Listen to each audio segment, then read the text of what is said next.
کیا تم نے نہیں دیکھا کہ اللہ نے کلمہ طیبہ کی کیسی مثال بیان فرمائی ہے؟ وہ ایسی ہے جیسے پاکیزہ درخت جس کی جڑ مضبوط ہو اور شاخیں آسمان میں پھیلی ہو۔ وہ اپنے پروردگار کے حکم سے ہر موقع پر پھل لاتا ہو، اور اللہ لوگوں کے لیے مثالیں بیان فرماتا ہے تاکہ وہ نصیحت حاصل کریں۔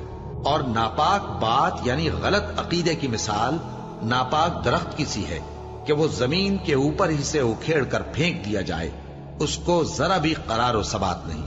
اللہ مومنوں کے دلوں کو صحیح اور پکی بات سے دنیا کی زندگی میں بھی مضبوط رکھتا ہے اور آخرت میں بھی رکھے گا، اور اللہ بے انصافوں کو گمراہ کر دیتا ہے، اور اللہ جو چاہتا ہے کرتا ہے۔ کیا تم نے ان لوگوں کو نہیں دیکھا جنہوں نے اللہ کے احسان کو ناشکری سے بدل دیا اور اپنی قوم کو تباہی کے گھر میں لا اتارا، یعنی دوزخ میں کہ